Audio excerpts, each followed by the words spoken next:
It's time for the Property Podcast, where every week tens of thousands of property investors, new and experienced, join together to get news, knowledge and laughs at our expense. With me, Rob Bence. And me, Rob Dix. Join us every Thursday morning for your weekly dose of property ideas and motivation. Then head over to our website at thepropertypodcast.com to keep the conversation going. Now though, let's get started.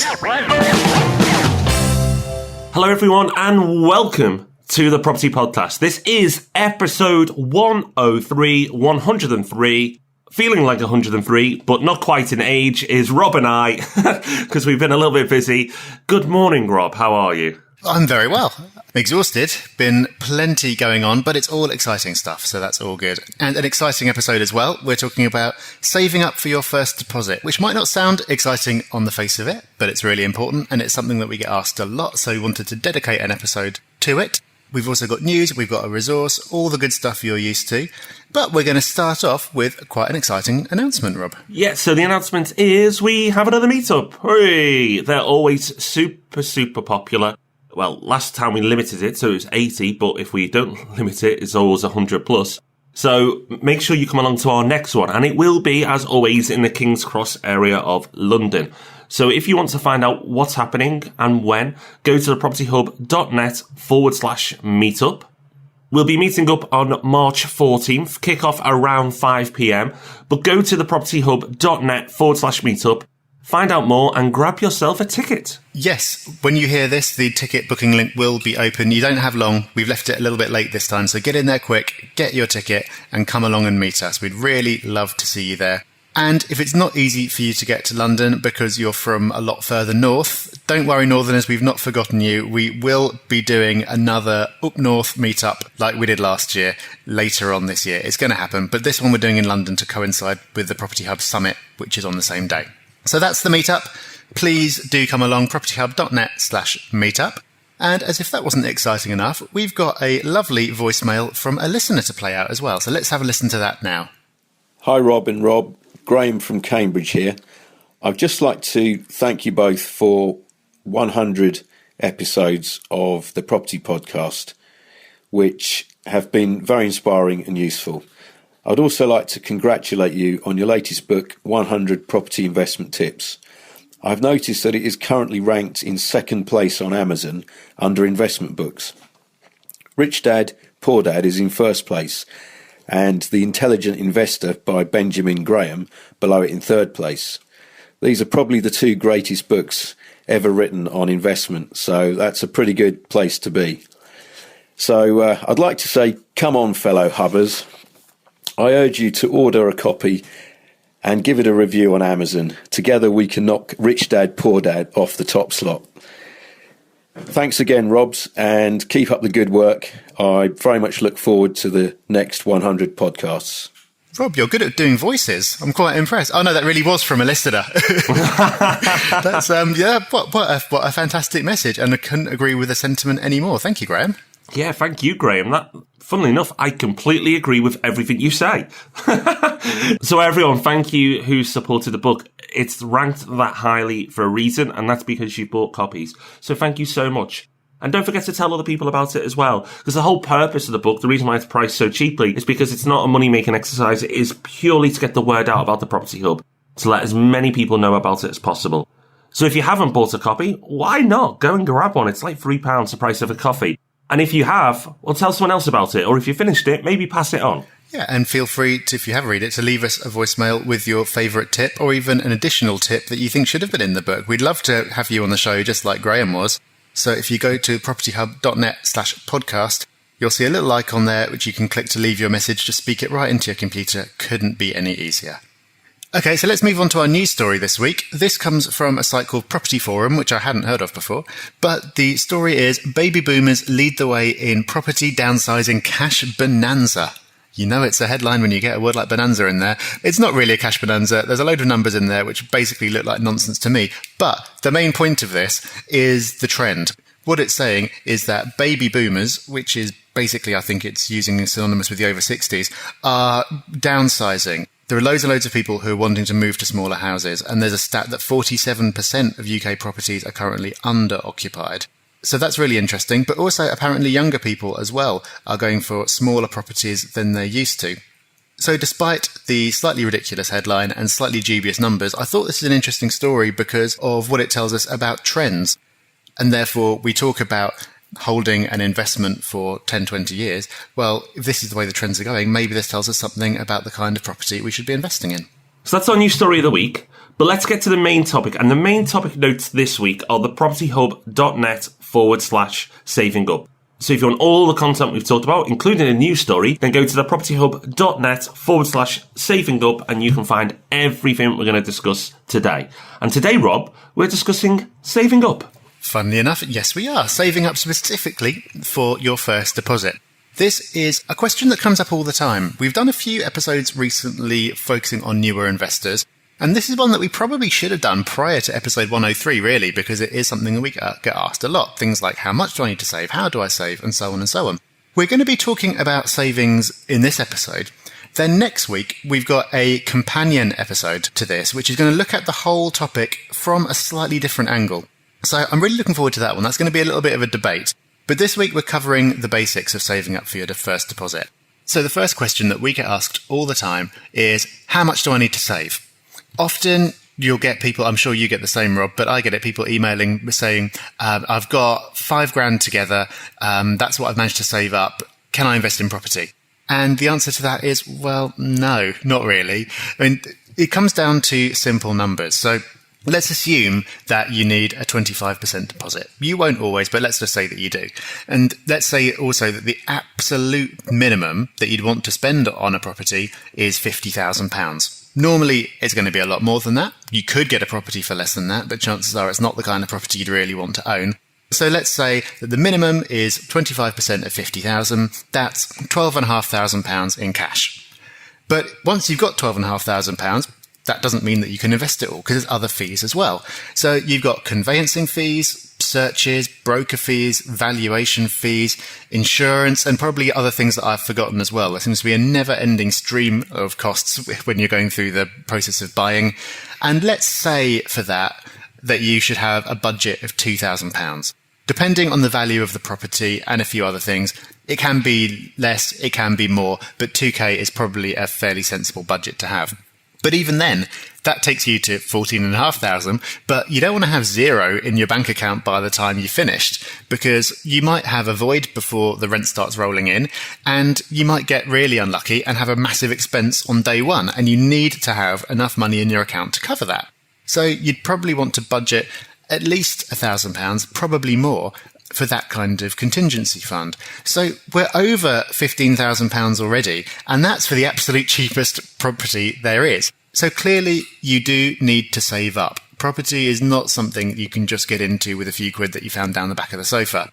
And don't forget as well that you need to have a personal emergency fund as well. So if you lose your job the day after completing on your property, you don't want to have completely emptied out your bank account and leave yourself unable to live. I mean, that's a separate topic, but you don't want to be pumping absolutely everything you've got into property. So clearly some saving is required. It's not easy, but it needs to be done. So the next question is, well, what is a good level of saving? How much of your income should you be trying to save? If you start from scratch, Rob, that sounds pretty depressing. But the thing is, we will teach you how to get to those numbers. So how much should you be saving?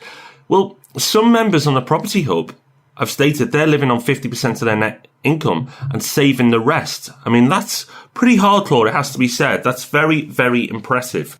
Now, you may not be able to do that, but then again, if you're making mega bucks, you may be able to, in theory, save 95%. Or it may be impossible for you to save more than 20%. The important thing, though, is to have a target and challenge yourself. Put a number on it. Just saying, I want to save a bit each month is airy-fairy. That's not a smart goal. We talk about goals a lot and making sure they're smart. So saying I'm going to save X percentage or X amount of money every single month will make a big difference. Percentage is better than a number because actually in some months you may earn more. So you can therefore put a bigger number away. So focus on a percentage rather than a number because you'll end up saving more in the long term.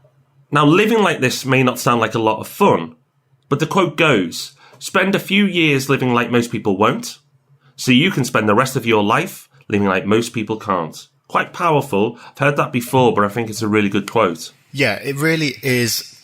Maybe not the most fun to be making sacrifices, but I've seen in the Property Hub people who've set themselves this target. It might have involved some cutting back, a bit of discipline, or maybe it just involves tracking things a little bit better, but I've seen what they've managed to achieve as a result, and it's really quite inspiring. So if you do need to save a higher percentage of your income than you currently are, let's have a few little miscellaneous savings tips. Now, this is not a money-saving podcast. We are not budgeting gurus. There are plenty of other websites which can give you great resources, which I'll tell you about in a sec. But here are a few little tips that I would recommend. The first one is, with a nod to Mr. Kiyosaki, pay yourself first. So this is from Rich Dad, Poor Dad, but it's a really powerful idea, and I still remember reading it for the first time and just thinking what a great idea this was, and it's something I've made use of ever since.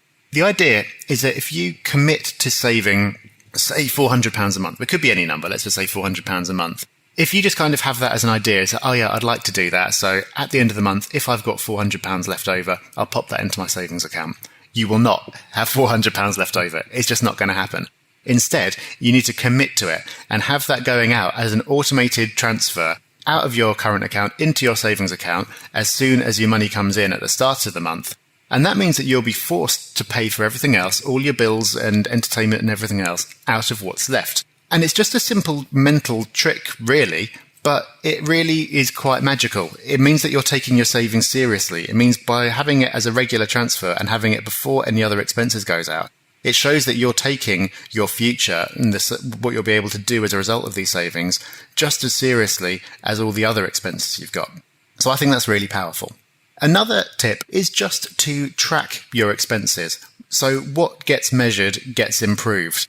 And if you don't track your expenses, you're really probably not even going to know what half of your spending is, which means you're not going to be able to do a lot about it. And even small items of regular spending add up, and you'll probably be surprised where your money goes. I personally do track the money I spend. I don't have a budget, but I just track what I spend because I want to see where it goes. And I use an app called The Birdie, which I'll link to in the show notes. There are plenty of others as well, but that's just one that I happen to use. But just the act of tracking it is the first step to improving it. The next logical step from that is auditing your regular expenses to see where they can be cut. Chances are you're paying for services that you're not even using. That could be magazines, it could be entertainment packages, it could be insurance, it could be loads. And so just by auditing your expenses, you might be able to find an extra couple of £100 a month, which can go straight into your property fund.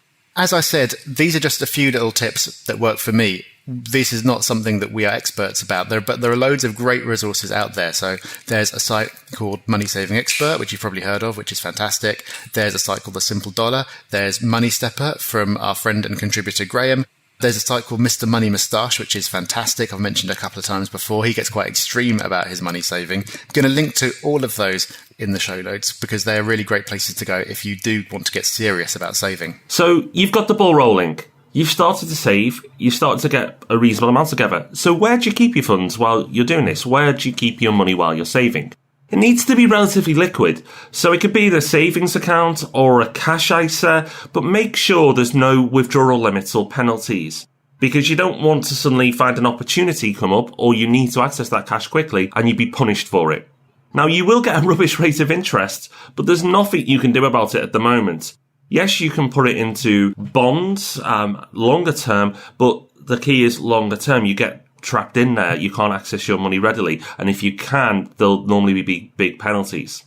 If you've been with your bank a long time, they often have some kind of loyalty savings account with a better rate. So that is worth asking. And if you've got a premium account, they often give you a better rate as well. So just make that inquiry. It's still nothing fantastic, unfortunately. It's not going to be 5% or anything good like that. But it may be marginally better, so it's worth asking the question.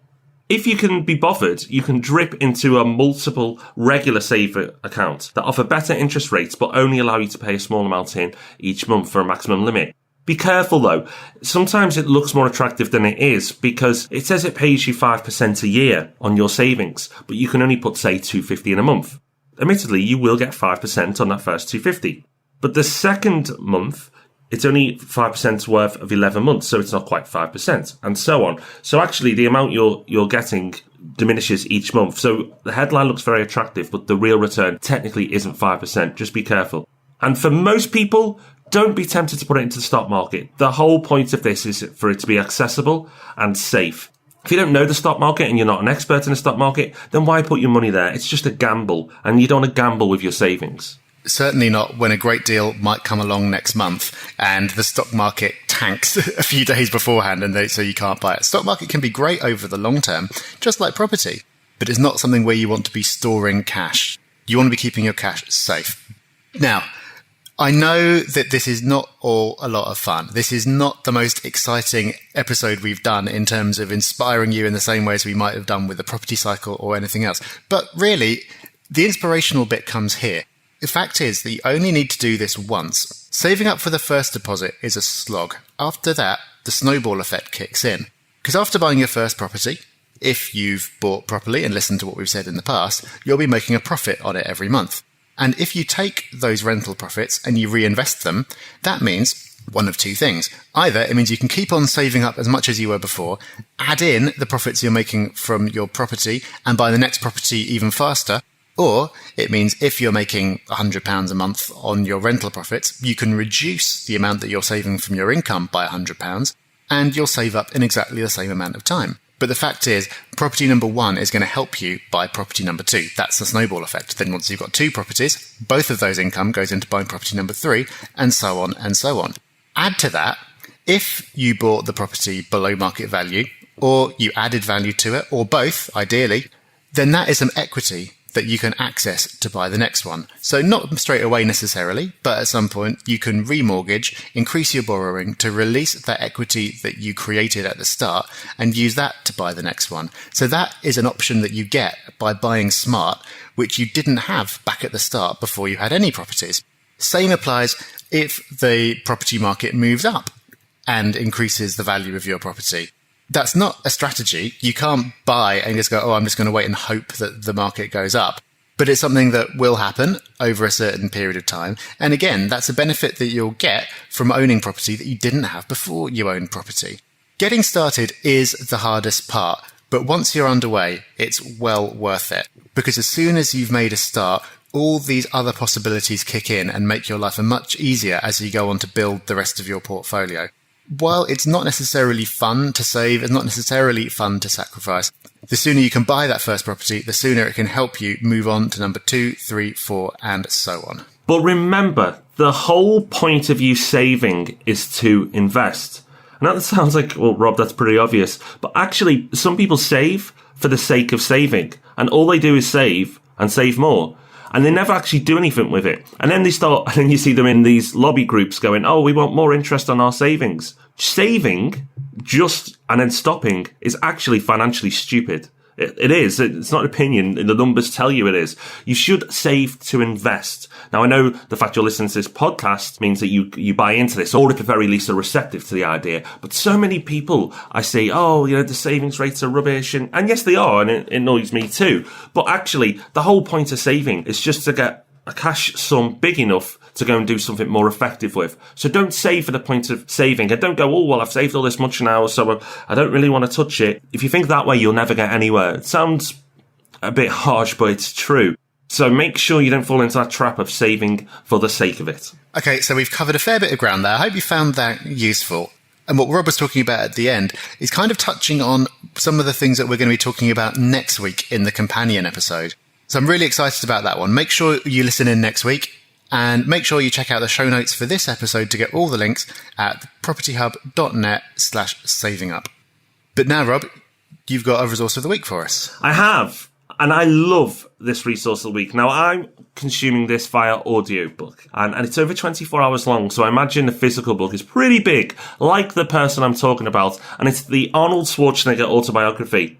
If he's not really your guy, he seems a bit cheesy, his films maybe not your type of films, or even if they are, you may not think, what's he got to talk about? What that guy hasn't done is incredible. Did you know that he made his money through property investment?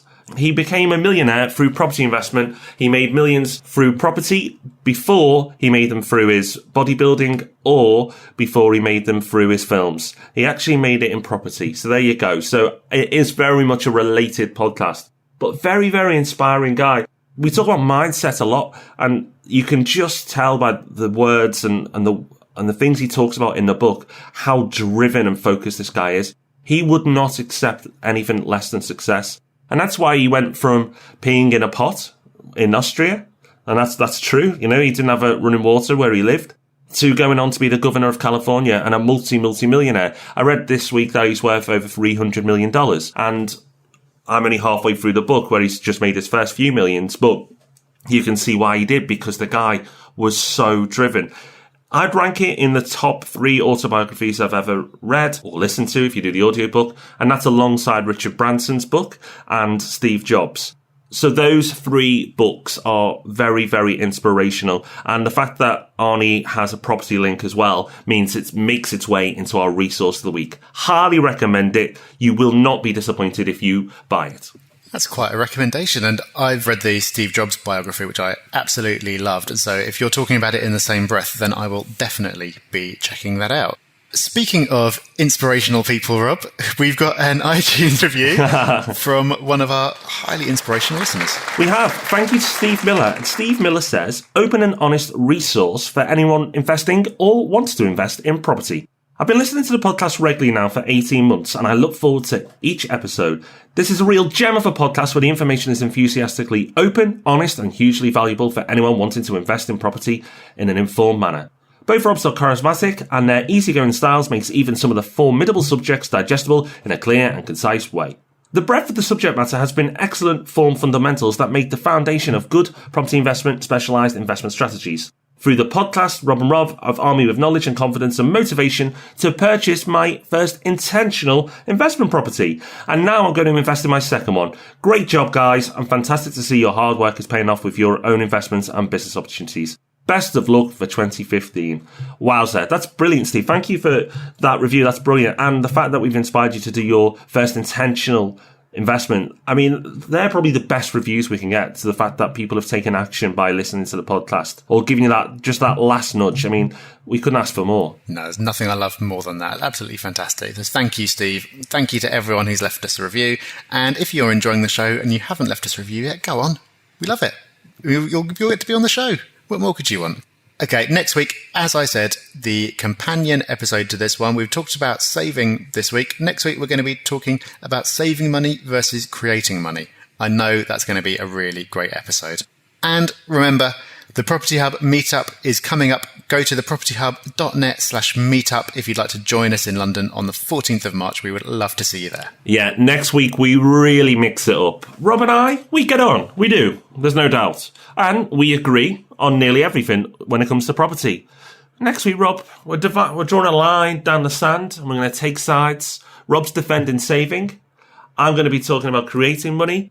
And we're going to go head to head and discuss the views. I promise you it's going to get spicy, so make sure you join us for that one. I'm really, really looking forward to that episode. But until then, thank you for joining us for this episode. The following episode will be next week, but if you want the show notes for this one, go to thepropertyhub.net/saving up. But until next week, thank you so much for listening. We look forward to joining you next Thursday. Bye-bye. Bye-bye. Thanks for listening to The Property Podcast. Make sure you join our mailing list at thepropertypodcast.com. And remember, we love 5-star reviews. Rob even loves them more than air miles.